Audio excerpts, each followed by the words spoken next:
मित्रों, समयानुभाव का हम सीधा विषय पे आ रहे हैं। मेरे प्यारे साथियों, ऐसा है, कल चल रहा था ये सप्ताध्यायी और त्रिपादी वाली बात। तो इसमें ये बात था कि ये दोनों तरह से एक चार्ट इस तरह से भी बना सकते हैं और एक चार्ट इस तरह से भी बना सकते हैं। अब इसमें ऐसा है कि आपको जब सप्ताध्यायी वाला प्रकरण समझना पड़ेगा। और ये त्रिपादी आपका ये है, ये त्रिपादी है यहाँ तक। और हम आपको बताए ही थे कि सप्ताध्यायी जो है ये आपका यहाँ तक आ जाएगा। ये यहाँ से लेके ये अब इधर पूरा जो है ये आपका सप्ताध्यायी है। कहने का मतलब ये है, इसमें 7 अध्याय पूरा है और 1/4 8वें अध्याय का भी है। और त्रिपादी जो है केवल 8वें अध्याय में जो 3 चरण हैं वही है।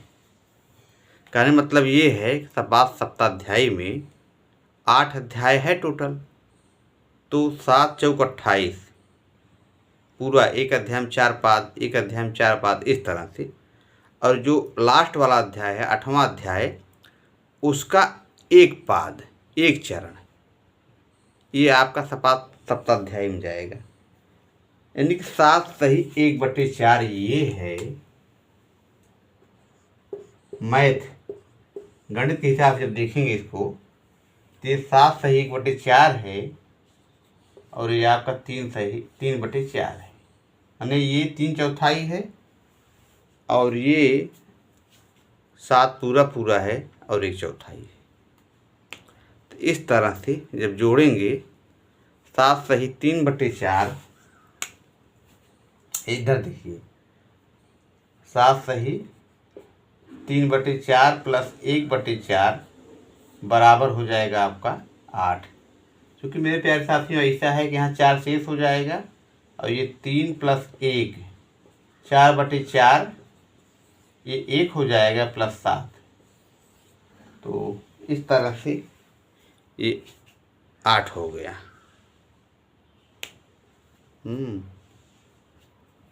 तो ये भिन्न का जोड़ है। तो इस तरह से ये हो गया। अब इसमें ये बात कहा जा रहा है कि सप्ताध्यायी और त्रिपादी 1 से लेकर 7 अध्याय और 8वें अध्याय का प्रथम पाद, जो हम बता चुके हैं। जब 2 सूत्र आपस में विवाद करते हैं, आपस में टकराते हैं, कौन सा सूत्र लगेगा या कौन सा सूत्र महत्वपूर्ण है, तो सप्ताध्यायी की बात मानी जाती है। कहने का मतलब ये है कि जब जैसे जो सप्ताध्यायी वाले सूत्र हैं, ये वाले जो सूत्र हैं, ऐसे हम बना रहे हैं, ऐसे ये सप्ताध्यायी वाले हैं।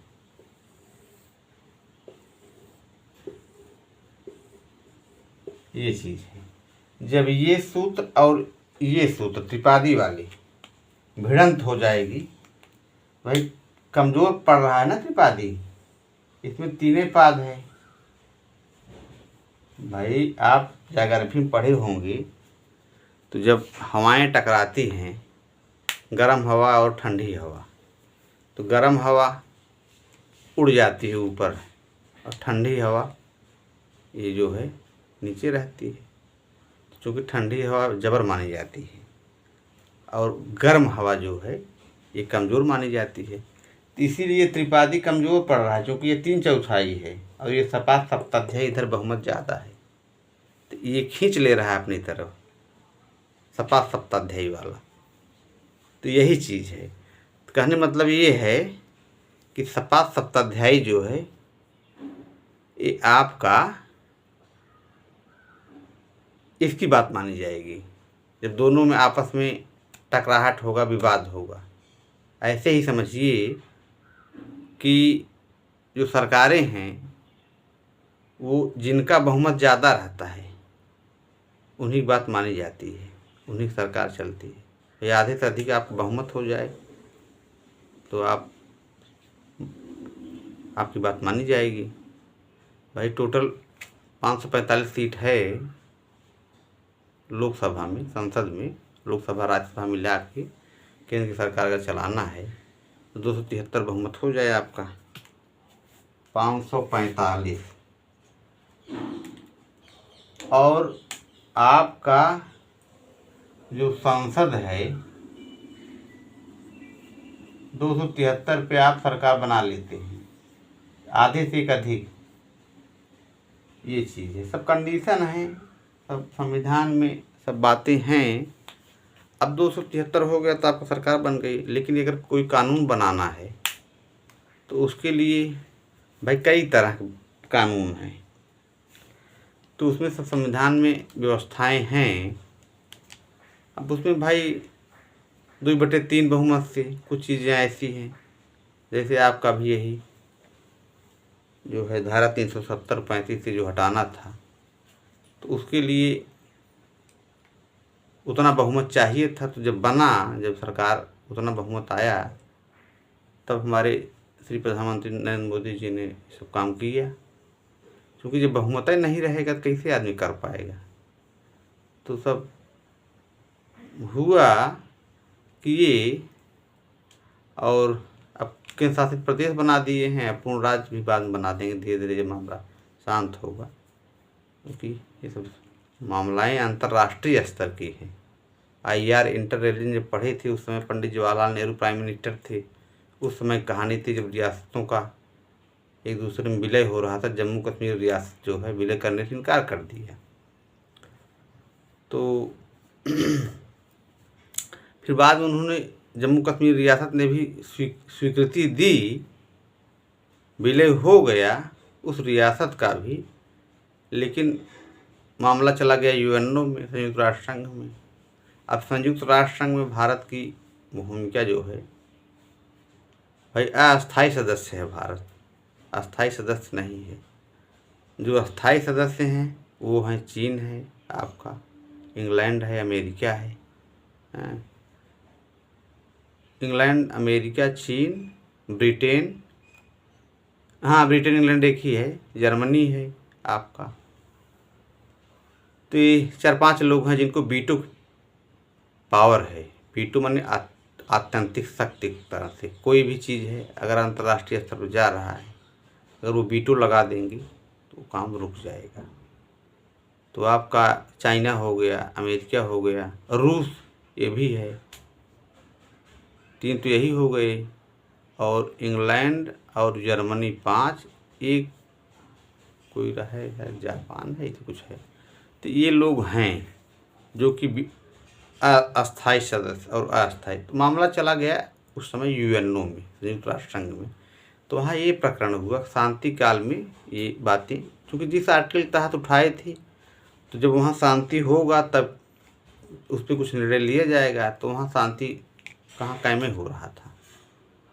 तो अब शांति हो गया है कुल मिला जुला के। अब तो चुनाव भी हो गया, होने जा रहा है। तो ये सब चीज़ें राजनीति वाला हो गया। अब चूँकि अच्छा केंद्र में ये है और राज्य में विधान परिषद कहीं कहीं है, 6-7 राज्य में है। तो 6 राज्यों में विधानसभा है, विधान परिषद है। विधानसभा तो हर जगह है, विधान परिषद है। तो जैसे लोकसभा हो गया, राज्यसभा हो गया, संसद 3 संसद के अंग हो गए, राष्ट्रपति, लोकसभा, राज्यसभा। तो 250 सीट है राज्यसभा में। इसमें 12 मेंबर जो कि चुने जाते हैं भाई साहित्य से, शिक्षा क्षेत्र से, हाँ, जो भाई योगदान दे रहे हैं। जैसे हम ही निःशुल्क शिक्षा दे रहे हैं, तो यहू जो है जनहित में काम कर रहे हैं, तो ये भी माना जाएगा उसमें। क्योंकि जो समाज को आगे बढ़ाने के काम कर रहे हैं, समाज में अच्छा काम कर रहे हैं, तो 12 सीट उनके लिए है और इसमें भी 2 सीट निर्धारित है लोकसभा में भी। तो वो राष्ट्रपति की स्वीकृति पर ये लोग 12 लोगों को राज्यसभा में भेज सकते हैं। जैसे पहले खेल क्षेत्र में नहीं था, लेकिन बाद में जो है उसमें संशोधन कर दिए, तो उस समय जो है सचिन तेंदुलकर को राज्यसभा मेंबर बना दिया गया। क्योंकि फिल्म वगैरह है, फिल्म क्षेत्र में पुरस्कार मिल ही रहा है, तो क्योंकि ये लोग समाज के आईना माने जाते हैं ना, सेंसर बोर्ड वगैरह जो भी है, भाई आदमी इससे प्रभावित होता है, मूवी देखता है, तो ये सब चीज़ें हैं और हम सब जनहित में बता रहे हैं ये सब काम। तो ये सब चीज़ें हैं जो जनहित में काम कर रहे हैं। बहुत लोग पुरस्कार भी पा रहे हैं, शांति का पुरस्कार, नोबेल पुरस्कार। तो साहित्य के क्षेत्र में, हर चीज़ में, हर क्षेत्र में लोग पुरस्कार पा रहे हैं। अच्छा काम करेंगे तो आप पुरस्कृत होंगे, तो अच्छे काम करिए और दंड का भागी मत बनिए। क्योंकि अगर आप संविधान का उल्लंघन करेंगे, भाई कभी कभी क्या है करना पड़ जाता है। अगर आप जनहित में काम कर रहे हैं, जनहित में काम कर रहे हैं, उसमें कोई बाधा उत्पन्न कर रहा है, तो आदमी वैसे हम ही हैं, पढ़ा रहे हैं, अब इसमें लोग अगर विघ्न पैदा करेंगे तो हमको भी भाई जाहिर सी बात है अपना काम तो रोकेंगे नहीं। तो ये सब चीज़ें हैं, तो कभी कभी उसमें भी जो अड़चन पैदा करते हैं तब हो जाता है। तो वो अब हम चूँकि जनहित में काम कर रहे हैं तो ये वाला भारी पड़ जाएगा उस पर। पता लगा कि आप,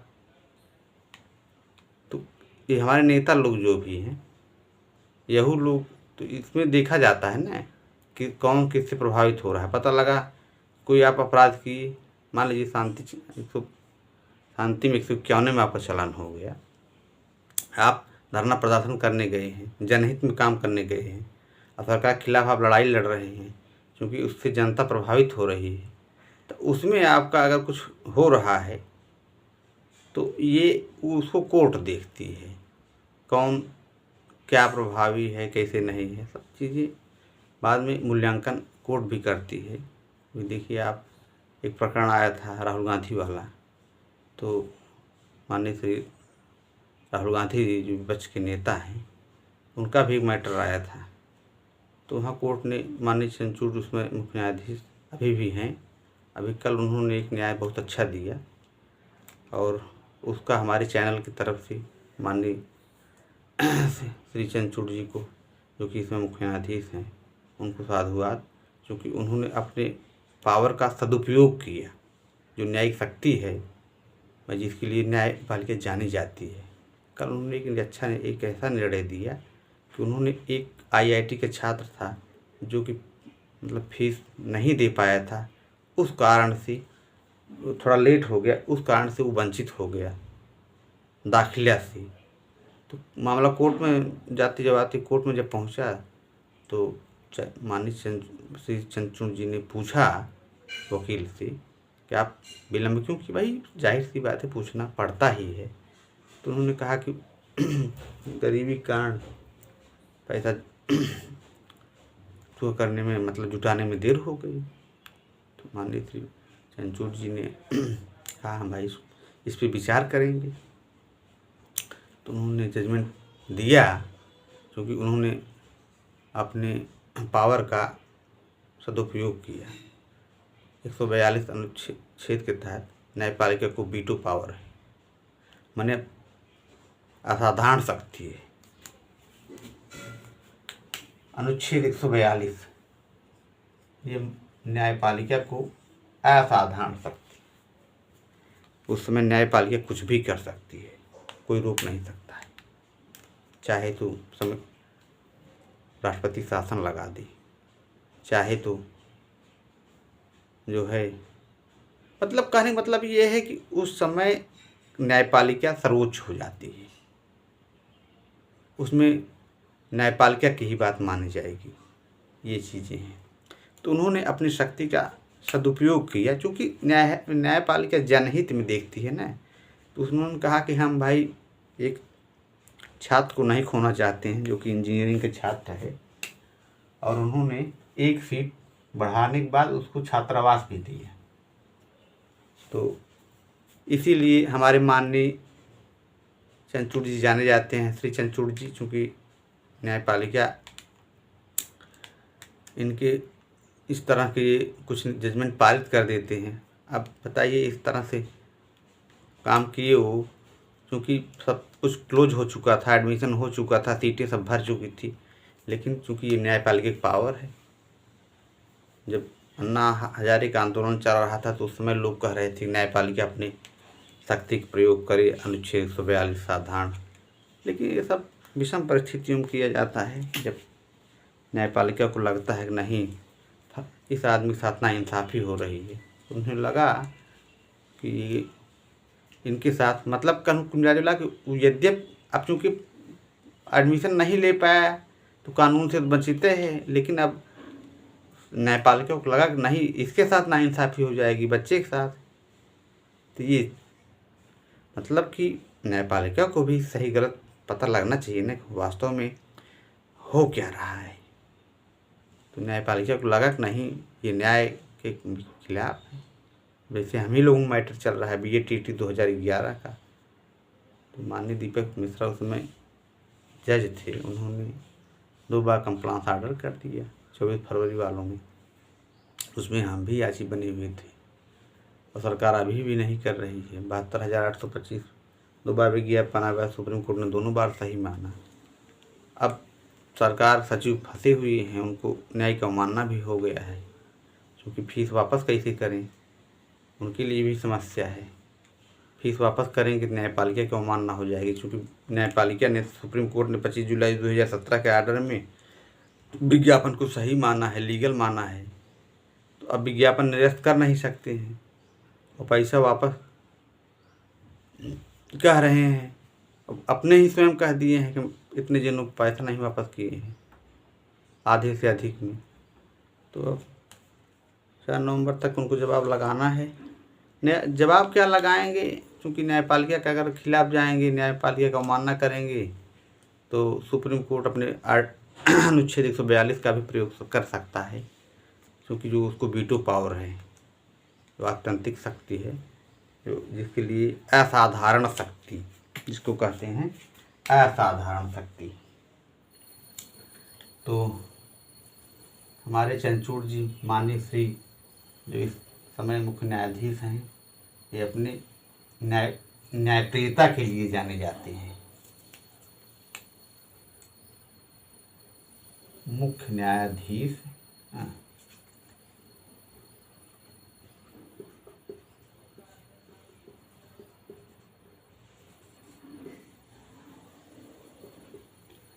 श्री चंद्रचूड़ जी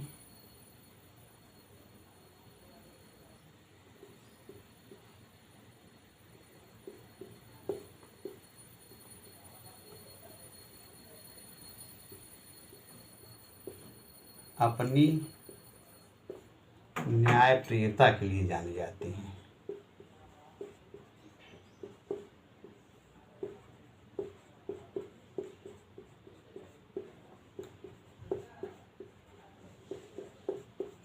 तो ये आप जान लीजिए, क्योंकि ये भी मैटर 72,825 वाला जो है, क्योंकि लड़के 12 साल से 2017 में आर्डर ही आया है, तो इस तरह से जान लीजिए 2011 विज्ञापन 13 साल से पीड़ित हैं और रोड पे टहल रहे हैं।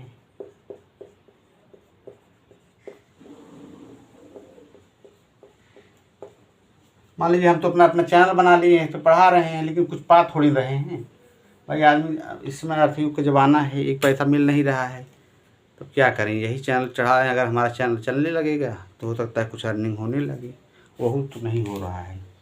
अब क्या किया जाए, सब मैडम बनाए हैं, सरकार को भी सोचना चाहिए, ऐसे लड़कों को मनोबल थोड़ा ऊंचा करे। मान लीजिए बच्चा पढ़ लिख करके अगर जनहित में ही काम कर रहा है, सोशल यूट्यूब चैनल पर निःशुल्क शिक्षा ही दे रहा है, तो माननीय योगी आदित्यनाथ की बात समझना चाहिए, कुछ उनको ही कुछ भाई नहीं ज़्यादा कुछ है दें ऐसे बच्चों को, जिससे बच्चे प्रोत्साहित होकर के अच्छे काम में लग जाएं, पढ़ाना शुरू कर दें। लेकिन अब क्या कहा जाए, ये सब होगा जो ईश्वर चाहेंगे वही होगा।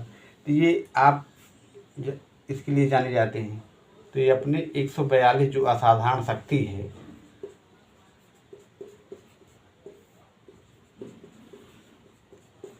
इसका भी प्रयोग कर सकते हैं। कोई भी जज हो, न्याय सुप्रीम कोर्ट का कोई भी जज हो, वो जो अनुच्छेद 142 है उसका प्रयोग कर सकता है न्यायप्रियता के लिए।